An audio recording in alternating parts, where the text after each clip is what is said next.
today's topic is related to the design and development of a research process.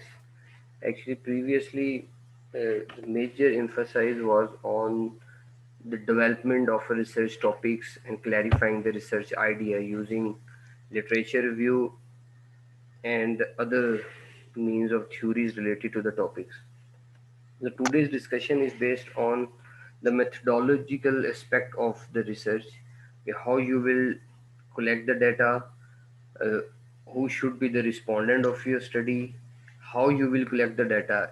Is that experimental study or a survey study, or either you will go for secondary data? So whatever the research design would be, it's a part of your research process.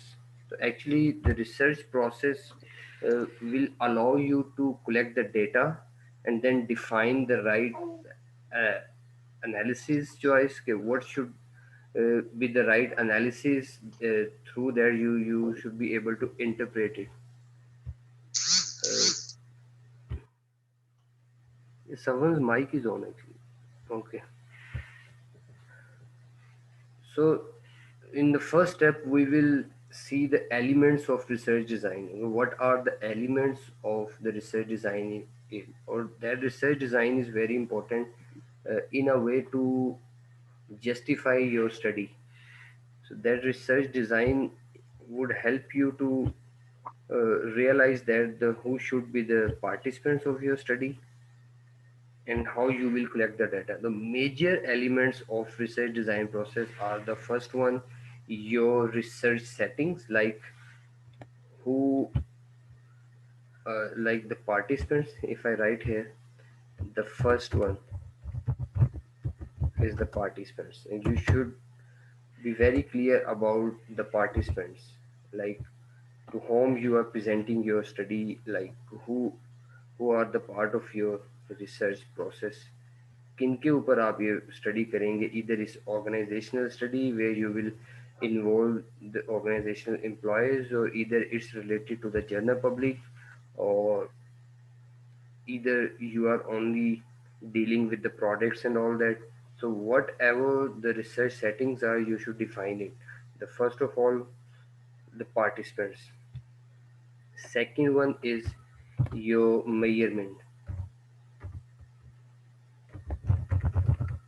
Measurement means how you will collect the data. Like you will answer it answer it how to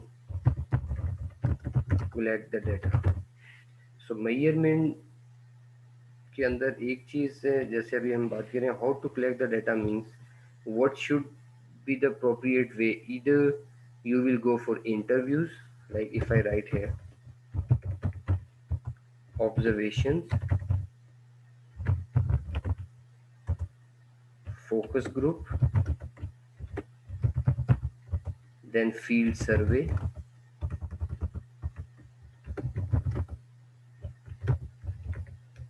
you will go for field survey, or relying on the secondary data.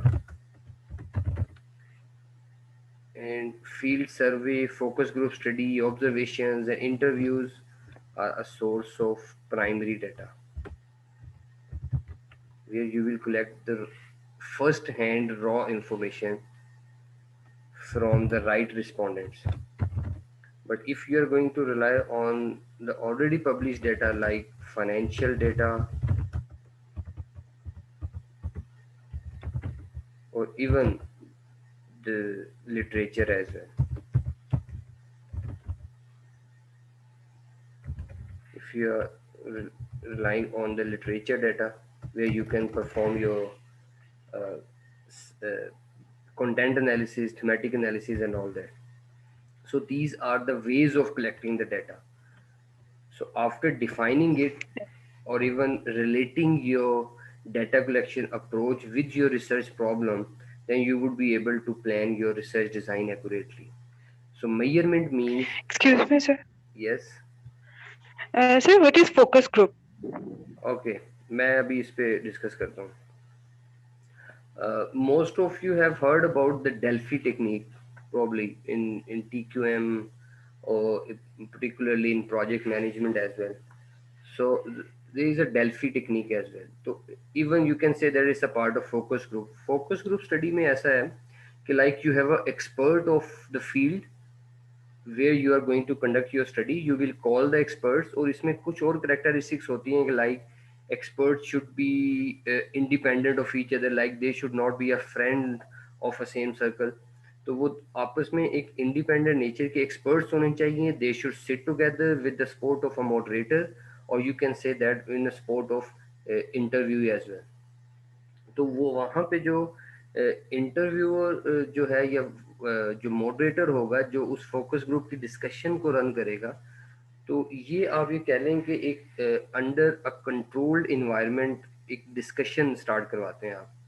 तो वो इसको इसलिए कहा जाता है कि सब focus group experts होते हैं, उनको क्वेश्चंस दिए जाते हैं, like you will put first question, then they will give the response, after that you will give them another question, or it's a continuous discussion. And end of the focus group session, probably after 20 to 25 minutes, whatever the time that you will assign to that focus group, so the focus group will conclude the discussion. So that discussion, the concluded discussion, will be a part of the key findings of your research. So the appropriate example would be the talk shows. You have heard about it. Even every one of you know about the talk shows. How the system is going on. There is a one moderator, or the panel is there. Now you will put some questions, like the host will give the questions, and then after 60 to 70 minutes the host will conclude the discussion with the final note. तो same इसी तरह focus जी. Group की study भी आपकी ये चल रही होती तो ठीक है सर, टॉक शोज में सर ऐसा होता है ना कि अगर एक क्वेश्चन है तो वो जितने एक्सपर्ट हैं वो सब उस पे कुछ ना कुछ अपनी राय देते हैं. तो है. और फोकस ग्रुप में भी इस आपने बताया कि क्वेश्चंस हो. जी जी बिल्कुल, क्वेश्चंस होते हैं, और even you can continuously modify the questions as well, just to keep the discussion on a track. Okay. If you are thinking that now the discussion is going to deviate from the main point of the research, then you can modify the question as well. आपको पता भी होगा कि जब ऐसी कोई talk shows की जैसे मैंने बात की, क्योंकि आप सब लोग उससे फेमस हैं, तो उसमें भी जब होस्ट जो है क्वेश्चन करे, और जो आपका गेस्ट है या मेंबर है अगर वो इररेलेवेंट आंसर दे, तो होस्ट विल रीट्रेट इट. वो दोबारा से इसको कहेगा कि this is not the right answer, please give me the right answer because my question is different. तो वो आप उसको दोबारा से ट्रैक पे लेके आएंगे. तो सेम इसमें भी एक्सपर्ट्स होते हैं, डिफरेंट इंडस्ट्री से होते हैं, जो आपकी रिसर्च से रिलेटेड होते हैं. और इसमें एक आइडियल जो कॉम्बिनेशन होता है रिसर्च का, इट्स अराउंड 8 to 10 पीपल. ज़्यादा करेंगे तो आपकी डिस्कशन बहुत ज़्यादा बाइस्ड हो सकती है, लाइक टाइम टेकिंग चली जाएगी, और आपके पास इररेलेवेंट इंफॉर्मेशन आने के ज़्यादा चांसेस हैं. तो कम इंफॉर्मेशन के अंदर फिर जो है वो आपके पास ज़्यादा वैलिडेट आंसर्स नहीं आते. ज़्यादा के अंदर प्रॉब्लम यही आती है कि अगर फोकस ग्रुप आपका 10 to 15 लोगों तक चला गया, तो probably there is a chance everyone would not be having equal opportunity of giving their responses. तो शॉर्ट और प्रिसाइज फोकस ग्रुप जो है जिसमें आप सबको इक्वल अपॉर्चुनिटी मिल जाए, तो ये भी एक स्टडी है. तो अब ओके इसमें sir, like thank you. If I talk about interviews, observation, focus group, this is called your qualitative research method as well. So in field research, where you will use the questionnaire, like if I write here you will get the help of questionnaire. So that questionnaire is a part of your measurement as well. Questionnaire तो सब में ही होगा, like अगर आप किसी से interviews भी कर रहे हैं तो you will write down the question जहाँ पे 101 क्वेश्चन हो रहे हैं. फोकस ग्रुप में भी आप क्वेश्चन प्रिपेयर करेंगे. तो इसी तरह फील्ड सर्वे में भी आपके पास एक क्वेश्चनेयर आप प्रिपेयर करेंगे, और that questionnaire is called your measurement, कि आपकी मेजरमेंट अप्रोच क्या है. और यही क्वेश्चनेयर आपको नॉर्मली बताएगा कि इधर इधर the questions are related to the interview session, या ये फील्ड सर्वे आप कर रहे हैं. Field survey it's a random survey, आप किसी लोगों से भी जो है वो स्टडी की जो के बारे में क्वेश्चंस होते हैं वो सर्वे आपके पास होता है. Even nowadays you can get the help of Google survey as well. उसके थ्रू आपकी ऑनलाइन सर्वे चल रहे हैं, ईमेल कर सकते हैं. Even you can forward the Google survey link as well. उसको आप फॉरवर्ड करें, आपके पास डाटा एक्सेल की शीट में फिल होके आता है, उसको आप आगे कर दें. So this is called simply measurement. कि आपने मेजरमेंट अप्रोच के साथ चलना है यहाँ पे, कि आपके पार्टिसिपेंट जो हैं उसको आपने डेटा जो है वो मेजर कैसे करना है आपके क्वेश्चंस क्या होंगे। If you are not dealing with the questions, तो आपका सेकेंडरी डाटा की नेचर क्या होगी, इधर is a financial data, stock का डाटा आपके पास होगा, और if you are going to rely on the quality related data, जो प्रोडक्शन प्रोसेस से डेटा आ रहा है, अगर आप प्रोडक्शन प्रोसेस में काम करें तो प्रोडक्ट रिलेटेड क्वालिटी के कुछ काफ़ी डेटाज आपके पास हो सकते हैं क्वालिटी मेजरमेंट के, या आप उस डेटा के ऊपर काम करें। तो if the data is already there, तो फिर आपको उसको डाटा फिलिंग की तरफ नहीं जाना पड़ेगा, you can just get the data. तो मेजरमेंट इसके अंदर जो है, इसके साथ जो हमारे पास लास्ट वन इंपॉर्टेंट चीज़ है, that is a data collection process. We know the participants, we know the measurement, how we will measure our responses, our, or even you can say that how we will collect the data through the measurement scale, वो आपको पता चल गया, you have defined the scale, you have defined the approach as well। अब वो पूरे का पूरा प्रोसेस कैसे होगा, how you will conduct the process, even if it's a field survey, तो आपने field survey कैसे conduct करवाई। Okay, let's have an example, like your study is related to the customers who are dealing in direct purchase। तो अब आपने उन customer से आपने डाटा लेना है जो कि डायरेक्ट परचेज एक्सपीरियंस आपने लोगों का देखना है, direct purchase experience. If we are dealing with direct purchase experience, now the one thing is very clear, the part who are the participants, individual who are dealing with the direct purchase experience in, you can say that in mega stores, mega stores. And now the another thing is you have defined your approach. The approach is through the field survey or questionnaire, you have developed the questionnaire, और ये सब चीज़ें आपने participants की nature में बता दिया कि direct purchase experience on a mega store, जो पार्टिसिपेंट डायरेक्ट परचेज एक्सपीरियंस जिन इंडिविजुअल्स का है, they are having a buying power, और the people who are frequently visit the mega store for their buying. तो अब ये सारे प्रोसीजर आपने यहाँ पे कर लिया। अब हमने बात की कि डाटा कलेक्शन प्रोसेस क्या होगा। तो anyone can tell me in that short scenario, अगर डाटा कलेक्शन प्रोसेस कैसे हम राइट डिफाइन कर सकते हैं कि what should be the appropriate data collection procedure in that case, if study is related to the direct purchase experience. और direct purchase experience में participants की मैंने आपको बात बता दी कि who frequently visit the stores, mega stores, questionnaire के थ्रू डाटा फिल करवाना है। तो what should be the appropriate data collection process, anyone थोड़ा सोच लें, ज़रा मुझे बताइएगा इन वेरी शॉर्ट लाइन कि डाटा कलेक्शन प्रोसेस हमारा क्या होना चाहिए, that is the important aspect of research design as well.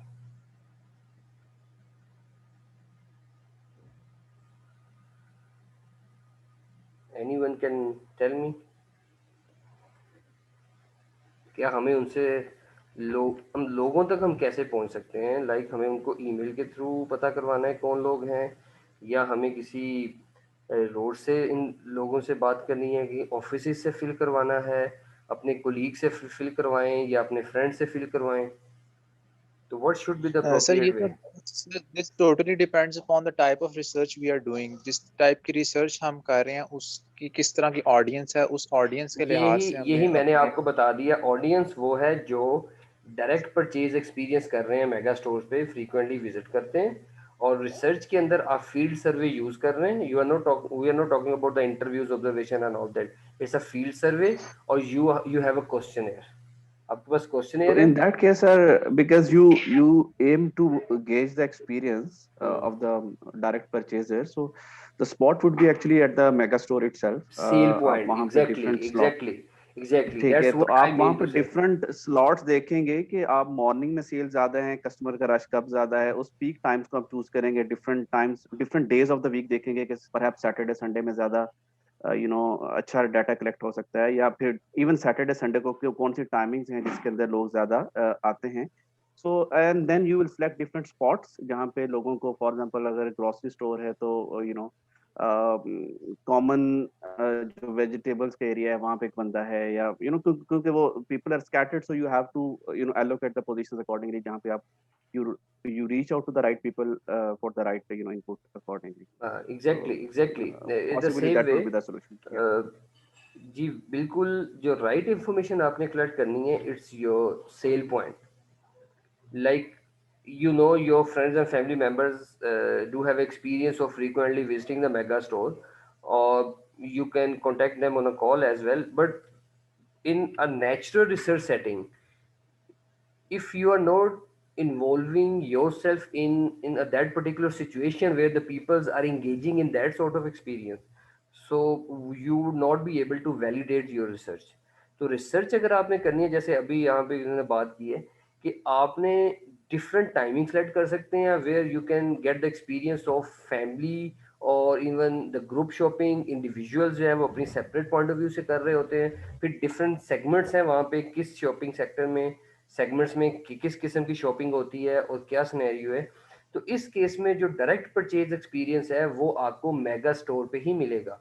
आपको अगर अंदर जाने की परमिशन नहीं है, even you can stand outside the cash counter as well. यहाँ पे आपको पता है कि डायरेक्ट आपका वही कस्टमर आ रहा है जिसका सेल एक्सपीरियंस है.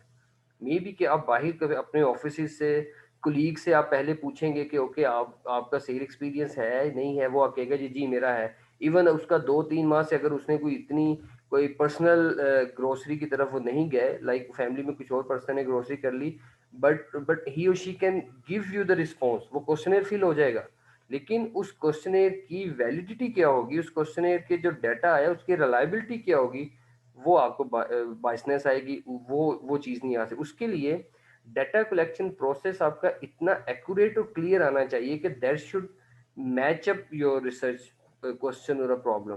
तो क्लियरली आपको पता होना चाहिए कि डाटा कलेक्शन प्रोसेस मेरा कैसे आया है, और राइट रिस्पोंडेंट जो भी है आपका उसको उसी पॉइंट पे नेचुरल रिसर्च सेटिंग के अंदर उसी जगह से उसको कैचअप करे जहां से आपकी रिसर्च रिलेट कर रही है. तो इस केस में डाटा कलेक्शन प्रोसेस बहुत इंपॉर्टेंट है. तो developing your research design, the first one your participants, your measurement scale और approach, and data collection process. These three things are very important in term of developing your research design as a research process. बाकी इसकी काफ़ी ज़्यादा detail है, वो हम आगे जाके डिस्कस करते हैं यहाँ पे. Next, if we look into the overall definition or a different aspect of research design, so here the issue pertinent to research design related to where the study will be conducted.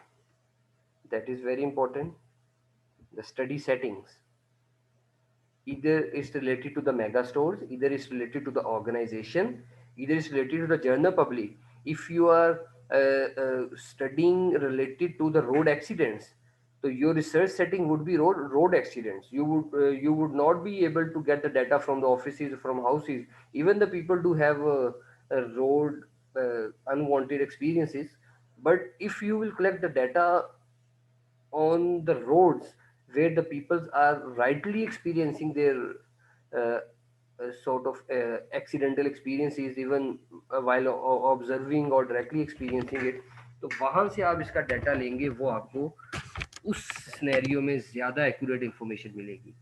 The same way अगर आप road accident के traffic signals की बात कर रहे हैं, like लोगों को आपको पता है ये सेफ सिटी प्रोजेक्ट्स अब चले हैं, आपके जो है वो चलान वगैरह का सेटअप हो रहा है, और आप ये चेक करना चाह रहे हैं कि जो लोग सिग्नल को ब्रेक कर रहे हैं उस सिचुएशन के अंदर उनका माइंडसेट उस वक्त क्या है, like what sort of behaviors they pretend to have right now when they are going to like break the signals. अब उस वक्त जो है वो किस पोजीशन में है, either they have some personal commitment or either they have some urgencies, or is it just a mental approach कि वो ऐसा कर रहे हैं.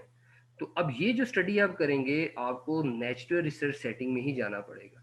You have to wait there on a signal when the people will like will break the signal, तो फिर आपने वहाँ पे उनसे बात करें अगर आप कर सकते हैं। अब कुछ ऐसे शोज भी हो रहे होते हैं डिफरेंट चैनल्स के ऊपर जहाँ पे चलान वगैरह हो रहे हैं, तो वहाँ पे साथ ही वो कुछ इंटरव्यूज भी लोगों के ले रहे होते हैं, कुछ न्यूज़ चैनल्स वाले। तो इस केस के अंदर आपने भी अगर रिसर्च करनी है तो आपको सेटिंग में जाना पड़ेगा, रैदर कि आप अपने फ्रेंड्स और फैमिली लोगों से कहेंगे अगर आपने भी ऐसा एक्सपीरियंस किया है तो क्या होगा, उस वक्त उसका बिहेवियर चेक करना जरूरी है। तो दैट इज कॉल्ड योर इसको सर स्टडी स्ट्रेटेजी। जी इसको जी सर डिस्कोर्स एनालिसिस नहीं कहते सर, ये जो नेचुरल सेटिंग्स में जाके आप जी जी डाटा कलेक्ट बिल्कुल, ये करते हैं आगे सो जाके, जी जी ये आगे जाके मैं बताऊंगा वही चीज जब हम बात करेंगे फील्ड एक्सपेरिमेंट की, तो इसमें ये चीज है। अब इसमें यही चीज यहाँ पे क्लियर है कि आपको अपनी स्टडी की जो सेटिंग्स हैं वो बड़ी क्लियर बतानी है कि आपने नेचुरल सेटिंग के अंदर कर रहे हैं, और अगर आपकी स्टडी नेचुरल सेटिंग्स में नहीं है, ये आगे जाके हम डिस्कस करेंगे, कोरिलेशनल स्टडी है और कॉजल स्टडी है। तो कॉजल स्टडी के अंदर हम नॉर्मली डिफरेंट अप्रोच के साथ जाते हैं और किसी जगह के ऊपर हमें थोड़ा सा आर्टिफिशियल इन्वायरमेंट में जाना पड़ता है, like somebody of you would be familiar about the simulation. तो सिमुलेशन के अंदर हमें एक आर्टिफिशियल सिनेरियो के अंदर डाटा जो है वो खुद प्रिपेयर करना होता है, तो वो ज़रा थोड़ा सा ज़रा टेक्निकल एक एनालिसिस टाइप में चला जाता है। तो इसमें इधर इट्स अ नेचुरल और if it's a lab testing, जो भी आप कर रहे हैं आपको अपनी रिसर्च सेटिंग बहुत क्लियर बतानी पड़ेगी। इधर you are doing a research in a lab और इन अ नेचुरल सेटिंग, तो वहाँ पे इसको जस्टिफाई करना है अकॉर्डिंग टू योर स्टडी। अगर आप किसी इंस्ट्रूमेंट पे काम कर रहे हैं, किसी किसी मशीन के डेटा की जो एक्यूरेसी आ रही है आप उस पर काम कर रहे हैं, तो उस केस के अंदर आपकी जो टेस्टिंग है मे बी कि वो नेचुरल रिसर्च सेटिंग में ना हो, आपको वो लैब टेस्टिंग में करनी पड़ेगी। अगर आप कुछ ब्लड सैम्पलिंग के ऊपर काम कर रहे हैं, ह्यूमन डिजीज़ में काम कर रहे हैं, इवन अगर आप केमिस्ट्री में या बायोटेक्नोलॉजी में काम कर रहे हैं, तो आपके पास लैब मशीन्स हैं, आप उन मशीन्स पे काम कर रहे हैं। अगर आप लेजर्स की कुछ वर्किंग या मटेरियल फॉर्मेशन में काम कर रहे हैं तो that is your lab testing. तो वहाँ पे स्टडी टेस्टिंग सेटिंग जो है वो लैब्स है। और if you are going for the human behaviour, psychology and all those of things, then you have to go for natural settings. वहाँ पे जाके आप इस चीज़ का डाटा वगैरह वहाँ से कलेक्ट कर सकते हैं। Then what type of study it would be, again ये रिटर्न है कि दैट इज इन्वेस्टिगेशन, या इट्स जस्ट एक्सप्लोरेटरी स्टडी, और either it's a descriptive study कि आप एक फिनोमेना है उसको डिस्क्राइब कर रहे हैं। Either you are going for the investigative sort of thing where you have to draw the some fruitful conclusions और डिसीजंस। वहाँ पे ज़रा इन्वेस्टिगेशन में एक करंट सिनेरियो है और आपको इमीडिएट उसका सोल्यूशन चाहिए होता है। तो ये आपको स्टार्ट में भी मैंने आपको बताया था कि जो हम नॉर्मली बात करते हैं प्योर एंड अप्लाइड स्टडी में, ईदर इट्स प्योर रिसर्च और applied research. If it's applied research we need immediate solution of it. If it's a pure or a basic research, then you need not to focus on the time frame. तो pure research के अंदर आपके पास time frame ज़्यादा होता है। तो to some हो study की टाइप भी आपको बड़ी क्लियर होना चाहिए यहाँ पे कि आप फील्ड सर्वे कर रहे हैं, आपके पास ये ऑब्जर्वेशंस हैं, इंटरव्यूज़ हैं, और स्टडी के अंदर आप एक इन्वेस्टिगेशन किसी चीज़ की कर रहे हैं, या आप एक डिस्क्रिप्टिव स्टडी है और आपकी एक कॉजल स्टडी के अंदर आप काम कर रहे हैं। तो जो भी स्टडी की टाइप है, इधर इससे क्वालिटेटिव और क्वांटिटेटिव स्टडी, और इस पर्सपेक्टिव में आपको चीज़ों को बड़ा क्लियरली देखना है। ये आपको हर हेडिंग में सेपरेट बताने की ज़रूरत नहीं होती। You just need to write a one paragraph जिसके अंदर ये इंट्रोडक्टरी सेशन में ये ओवरऑल आपका रिसर्च डिज़ाइन होगा। अब आपके पास है ये रिसर्च इन्फ्रेंसेस है, यहाँ पे आपके पास है the extent to which the researcher manipulates and control the study. ये भी वही जो मैंने अभी बात कर रहा हूँ कि आपकी जो आर्टिफिशियल लैब्स के अंदर आप काम कर रहे हैं तो आपने किन वेरिएबल्स को कंट्रोल करना है, किन को नहीं, किस कंट्रोल्ड इन्वायरमेंट में काम कर रहे हैं। और particularly that point is for the lab, जहाँ पे आपने एक आर्टिफिशियल वर्किंग में करते हैं, वहाँ पे कुछ कंट्रोल इन्वायरमेंट होती है। If you are working in a certain level of pressure या सर्टेन लेवल ऑफ टेम्परेचर, तो वो आपने कुछ कंट्रोल एलिमेंट्स के साथ आपने स्टडी करनी होती है। तो अगर आपकी स्टडी उससे रिलेटेड हो तो आपने ये काम करना है, otherwise you will just neglect it. Duration of the study, time horizon आपके पास है। इसमें डाटा कलेक्शन के एक्चुअली पॉइंट ऑफ व्यू से ये है ये क्रॉस सेक्शनल और लॉन्गिट्यूडनल स्टडी है कि आपकी जो आप डाटा के ऊपर काम कर रहे हैं that is a one point data और you are dealing with the different time frame. Again मैं फिर आपको बता दूं कि जो एक्सपेरिमेंटल स्टडीज हैं जो आपकी साइंटिफिक प्रोसेस के थ्रू आती हैं जिसमें आपने कुछ, मैंने अभी बात की, कुछ मटेरियल्स के ऊपर काम करना होता है, वहां पे नॉर्मली आपके पास लॉन्गिट्यूडनल स्टडीज होती हैं। Sir the case studies usually fall under which category then, जो केस स्टडीज हम अगेन कर रहे होते नहीं, हैं? देखें केस स्टडी में ये तो एक अप्रोच है ना डाटा कलेक्ट इसकी स्टडी की, हमें ये डिपेंड करना है कि स्टेट केस स्टडी के अंदर प्रॉब्लम क्या है। अगर लेट्स सपोज मैं आपको बात करता हूँ, जैसे ये आपने देखा होगा, पहले भी मैंने एक एग्जांपल दी कि ये कराची में जो पीआईए का जहाज क्रैश होता है, इट्स अ इन्वेस्टिगेटिव और you can say that is a case study, जिसमें बहुत सारे लोगों को, एक्सपर्ट को भी और इन्वॉल्व किया गया, उसके बाद डाटा भी रिकवर हुआ, उसके बाद उसके एक्शंस भी आपने देखे। अब इस केस में ये देखना है कि स्टडी हमारी हो सकता है कि मिक्स भी चले। अगर तो वो जैसे उन्होंने इस चीज़ के ऊपर अगर इन्वेस्टिगेशन किया कुछ टेक्निकल चीज़ों के ऊपर, लाइक उन्होंने देखा कि जहाज़ के अंदर अगर इंजन कैपेसिटीज़ हैं या जो उसकी शील्ड है या जो ग्लासेस स्क्रूज वगैरह हैं वो कितने इफेक्टिवली काम कर रहे थे, उस केस में वो हो सकता है कि लॉन्गिट्यूडनल स्टडी इस तरह हो कि वो मटेरियल की कंपोजिशन को, नॉर्मली ऐसे टेस्टिंग में देखा जाता है कि आज अगर मटेरियल को आपने किसी कोई किस्म का मटेरियल बनाया है आज, और फिर उसको 15 डेज के बाद उसकी स्ट्रेंथ चेक करना और आफ्टर 1 ईयर या इवन आफ्टर 2 वीक्स उस मटेरियल की कंपोजिशन को देखना है कि इसके ऊपर नेचुरल इन्वायरमेंट में क्या इफेक्ट आए हैं, तो वो नॉर्मली हम उसको कहते हैं वो लॉन्गिट्यूडनल स्टडीज होती हैं। क्रॉस सेक्शनल स्टडीज वो होती हैं जो एक सिंगल पॉइंट ऑफ टाइम पे आप मल्टीपल डाटा कलेक्ट करते हैं, दैट्स इट। अब वो मैं आता हूँ उसी एयरलाइन के अंदर, अब उसमें टाइम फ्रेम मिल गया कि यू हैव 60 डेज और जिसमें रिपोर्ट कंपाइल करनी और they are continuously they are working on it. ऐसा नहीं था कि वो स्टडी आपकी कुछ डिफरेंट टाइम फ्रेम के ऊपर थी।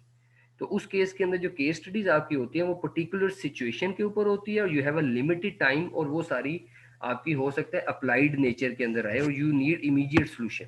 तो उस केस में वो आपके पास क्रॉस सेक्शनल होती है जिसमें आपके पास सिंगल टाइम फ्रेम पे डिफरेंट आप क्रॉस सेक्शनल वाइज जो है वो आप डाटा कलेक्ट करते हैं। और किसी न किसी हद तक आपने देखा होगा जो फाइनेंशियल डाटा होता है उसमें लाइक आपके पास कंपनी के प्रॉफिट्स होते हैं over the years, stock markets का डाटा होता है ओवर द ईयर्स, तो उसमें आपने देखा कि वो आपके पास लॉन्गिट्यूडनल स्टडीज बनती हैं कि ओवर द ईयर्स आपके पास डाटा होता है, उसको कंपाइल करके आप एनालिसिस करते हैं। But in cross sectional studies you have data of a single point of time, उसी के अकॉर्डिंगली आप करते हैं। तो यही मैं अभी बात कर रहा हूँ कि केस स्टडी की नेचर क्या है, उस नेचर के accordingly you will define the time frame of that study. अगर तो वो किसी फाइनेंशियल और केस स्टडी अगर स्टॉक मार्केट के किसी लाइक जैसे अभी रिसेंटली आपने देखा ये कोविड में स्टॉक मार्केट की फ्लक्चुएशन में ब्लड बाथ का एक टेक्निकल हम वर्ड यूज करते हैं, ब्लड बाथ बहुत ज्यादा देखा गया इसमें। इवन आजकल जो क्रिप्टो करेंसीज आई हैं उसमें भी बहुत ज्यादा है। तो उस पर्टिकुलर सिनेरियो में अगर आप स्टडी कर रहे हैं तो अगेन वो आपकी लॉन्गिट्यूडनल स्टडीज में आप चले जाएंगे, वो भी एक पर्टिकुलर केस हो सकता है। तो अगेन मैं फिर रिपीट कर दूं कि that is somehow going to depend upon the type और nature of your research question as well कि किस किस्म की स्टडी आपके लिए ज़्यादा सूटेबल है। तो ये रिसर्च डिज़ाइन ऐसा नहीं है कि आप एक रैंडमली इसको चूज कर लेंगे, इसको आप कॉन्टिन्यूसली लिंक करेंगे अपनी स्टडी के ऑब्जेक्टिव के साथ। आपका स्टडी का ऑब्जेक्टिव क्या है, आपका रिसर्च क्वेश्चन क्या था, उसको अचीव आप किस वे के साथ कर सकते हैं। तो जो वे आउट है अपनी स्टडी का सोल्यूशन फाइंड आउट करने का, that way out is your research design. अगर इसको और प्रिसाइज हम कर लें तो रिसर्च डिजाइन आपका वो सोल्यूशन आपने लेना है, तो जो आपकी अप्रोच है सोल्यूशन लेने की, that is called your research design. उसमें अब वो डिफरेंट एलिमेंट्स आ रहे हैं। अगेन फिर यहाँ पे बात होगी यूनिट ऑफ एनालिसिस आपका क्या होना चाहिए, जैसे ऊपर हमने बात की, और टू सम हो that unit of analysis study settings, unit of analysis linked with it.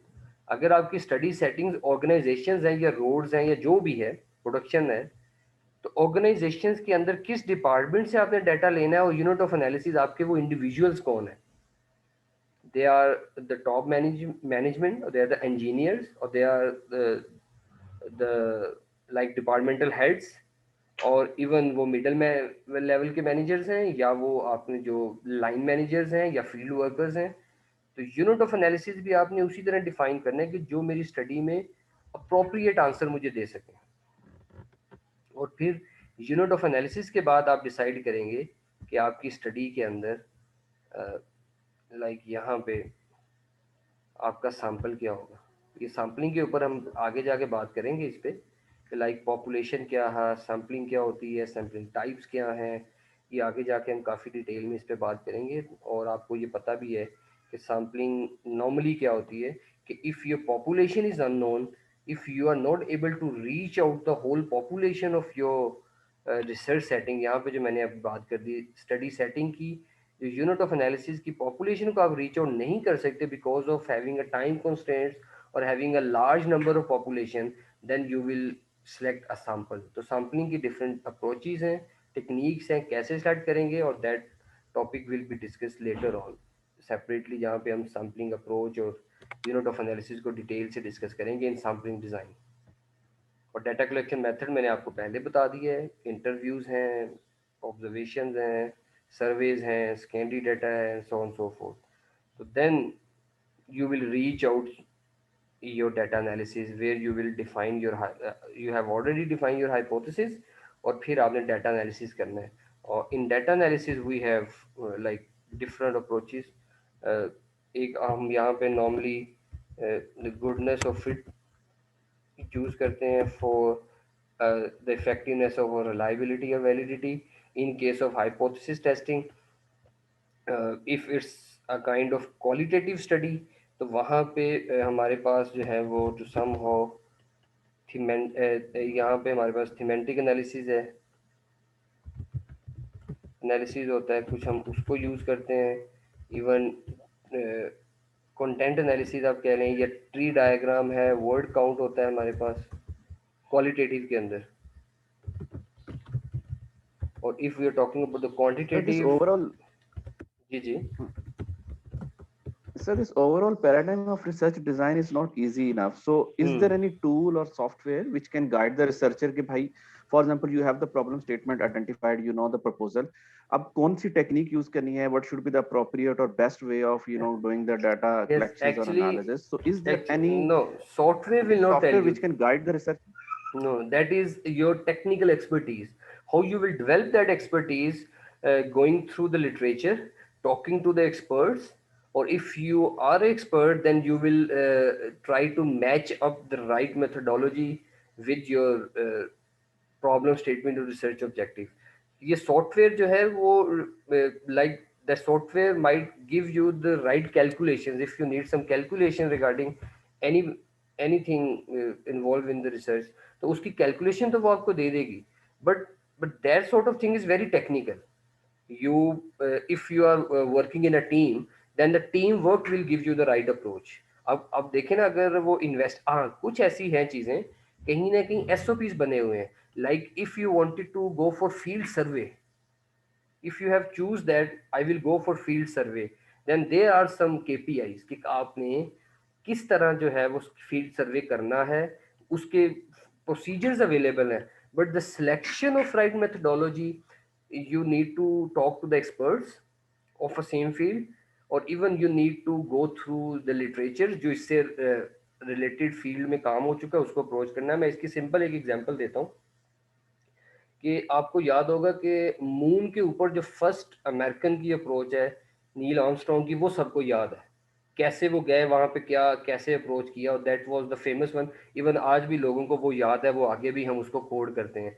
उसके बाद अभी रिसेंटली चाइना ने वहाँ पे अप्रोच किया, उसके बारे में लोगों को कम पता है कि चाइनीज़ ने भी जो है वो वहाँ पे मून के ऊपर अपनी जो है वो लैंडिंग किया, और डाटा कलेक्शन वगैरह वो भी अपने वे आउट के साथ कर रहे हैं। अब चाइनीज़ ने अगर अपनी अप्रोच मून के ऊपर लैंड करने की यूज़ करनी थी, तो उन्होंने पहले अमेरिका को रीड किया होगा, दैट इज़ 200% श्योर। अगर उन्होंने उनकी रिसर्च और अप्रोच मेथडोलॉजी को डिस्कस नहीं किया और रीड आउट नहीं किया, उनमें से कुछ एस्पेक्ट्स को फॉलो किया और कुछ मॉडिफिकेशंस की, और उसके बाद उन्होंने भी अपना वही वाला काम किया। तो प्रीवियस स्टडीज को, लिटरेचर को, डेवलपमेंट को रीड आउट करना बहुत ज़रूरी होता है at the time when you are going to define your own research paradigm here. तो right now the meeting time is going to end, it's just having less than 1 minute। तो मैं इसको दोबारा से स्टार्ट करता हूँ यहीं से अपनी डिस्कशन को लेके, इससे नेक्स्ट स्लाइड से। तो अगर किसी का कोई क्वेश्चन हो तो जस्ट होल्ड इट, और नेक्स्ट में जो है वो फिर हम इसको करते हैं।